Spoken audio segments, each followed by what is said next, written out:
At the same time, as it is a day-to-day pleasure, sugar is a natural component of a healthy lifestyle that includes a balanced diet.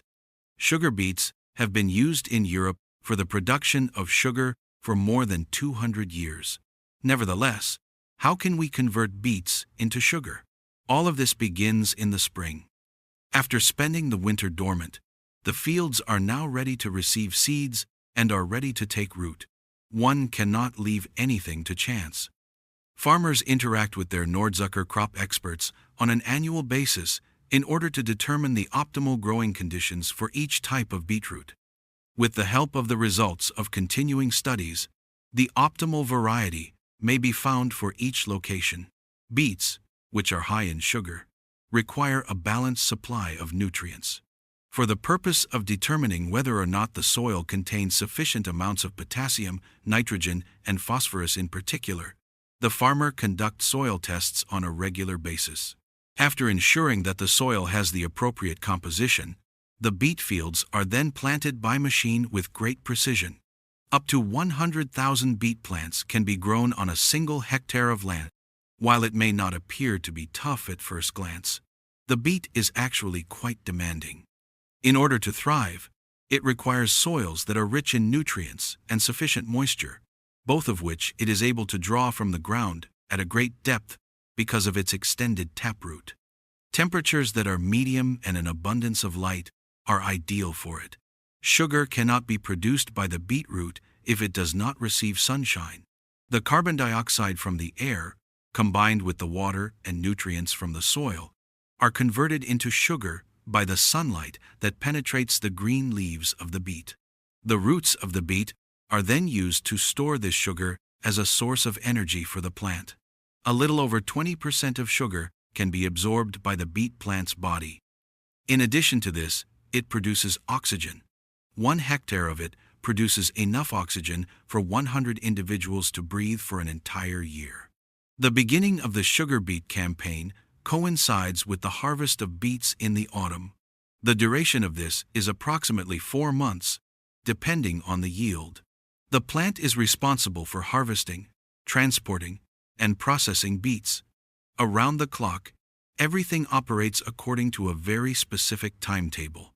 The workers who pick beets are put to work in the fields. Technology-based machines of a massive scale. Using them, the leaves are removed carefully, and the beet is lifted out of the ground with as little harm as possible.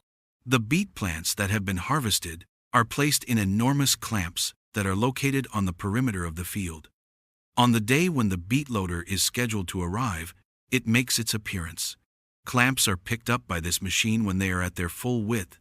The beet is cleaned in advance, and then it is loaded onto transport wagons that are waiting.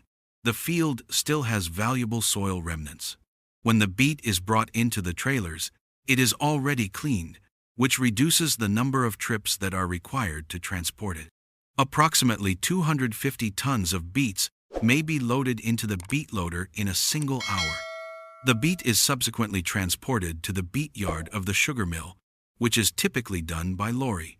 All Nordzucker plants are operating non-stop and around the clock throughout the duration of the campaign. This may give the impression that the beet inventories are enormous. Yet, the storage space and beet stocks only endure for 2 processing days at practically all of our factories. Each individual sugar mill is equipped with its own kiln, as well as its own power and water supply, wastewater treatment plant, and other facilities. The process of firing limestone results in the production of a material known as milk of lime, which is then utilized in the subsequent process of extracting non-sugar compounds from the juice. In order to manufacture carbolime, a well-known fertilizer and soil conditioner that is utilized in agricultural production, we make use of these extracted non-sugar compounds. Now, however, let's return to the plant, where the beet plants are currently being positioned on the beet scales that are being delivered. All of the deliveries are weighed and subjected to spot checks at this location. How squeaky clean is the beet? Is the amount of sugar in the product high? Also, what essential components are included in this product? The amount of money that the farmer receives for their beet is determined by the findings of the analysis that takes place at the Beet test center. There is a significant amount of automation in the plant's procedures. A conveyor belt is used to transport the beets to the washing facility after they have been unloaded. Before continuing on to the next stop, which is the slicing machines, it is rinsed completely in revolving drums at this location. Conveyor belts are used to transport it to the next stop. Fine, sweet-tasting cossets are created by slicing the beetroot with sharp spinning knives in this location. The whey is then passed via the cosset mixer and into the extraction tower.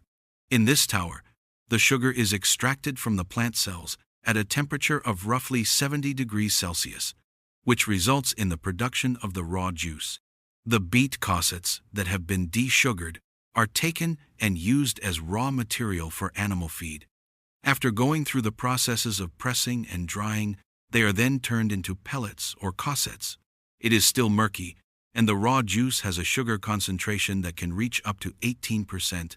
In order to eliminate these turbidities and other elements that do not contain sugar from the juice, carbon dioxide and the milk of lime that is produced at the plant are the two components that are added. A number of phases of filtration are performed on the raw juice after it has been cleaned in big tanks. The juice that has been cleared is the clear, bright yellow liquid that is left. However, how does this convert into granulated sugar that is white in color? Everything boils down to having patience. To begin, we bring it to a boil once more, or as the professionals in the industry say, we evaporate it.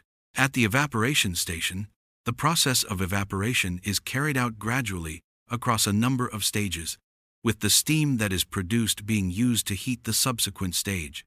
This process is repeated until we are eventually able to generate thick juice that has a sugar concentration of approximately 67%. Producing sugar and cosset is a process that requires a significant amount of both energy and water. Therefore, cutting-edge technologies and methods are utilized in order to maximize the efficiency of energy consumption and guarantee the efficient utilization of natural resources to a significantly greater extent.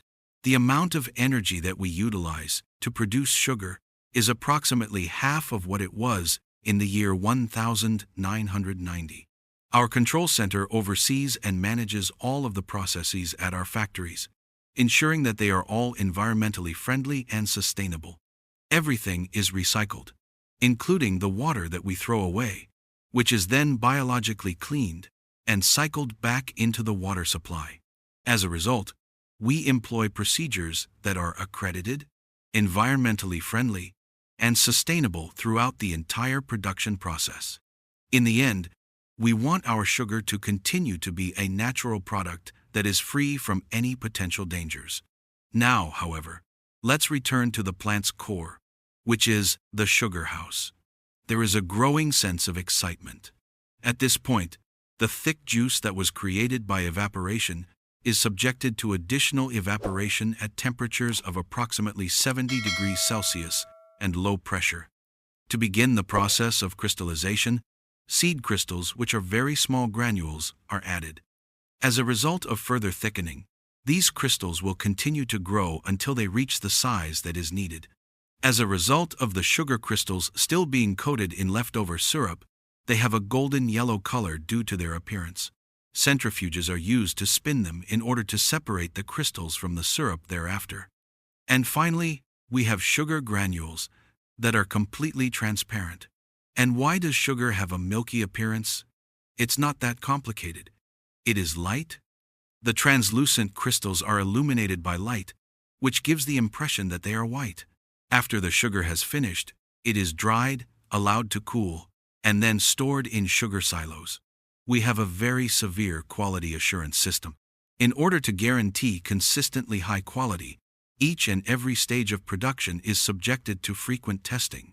Every year, we manufacture up to 3 million tons of sugar. However, this number varies depending on the market. Each kilo of beets is processed from approximately 7 different plants.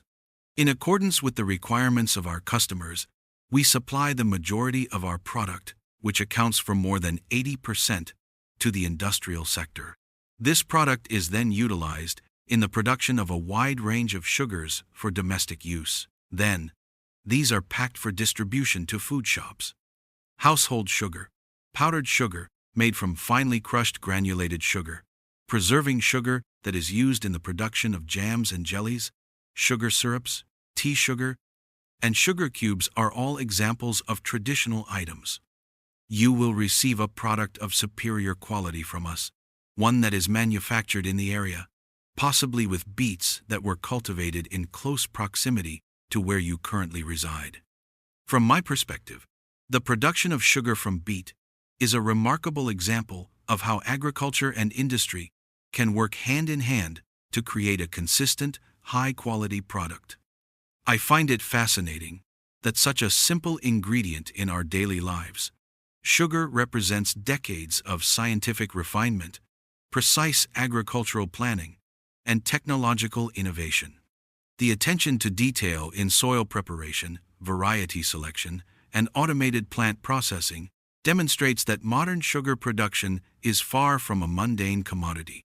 It is a highly orchestrated system that balances yield, quality, and environmental responsibility. However, while I appreciate the efficiency and sustainability measures described, I also believe there is a broader ethical and health dimension to consider. Sugar consumption, when excessive, is linked to obesity, diabetes, and cardiovascular disease.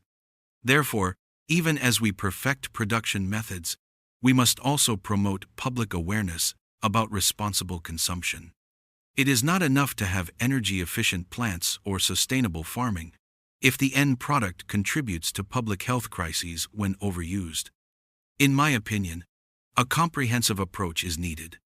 On the production side, continuing to reduce energy and water use, minimizing chemical inputs, and ensuring that crop rotation preserves soil fertility are crucial steps. On the societal side, sugar manufacturers could actively support nutritional education campaigns and transparent labeling to help consumers understand added sugars in processed foods. This dual strategy would ensure that sugar remains a natural, enjoyable part of our diets without becoming a health burden. Ultimately, sugar production embodies a delicate balance. It is a triumph of human ingenuity and industrial precision, but it also comes with a responsibility to manage consumption and promote wellness. I see an opportunity for the industry not only to perfect the craft of making sugar, but also to guide society toward healthier, informed choices about its use.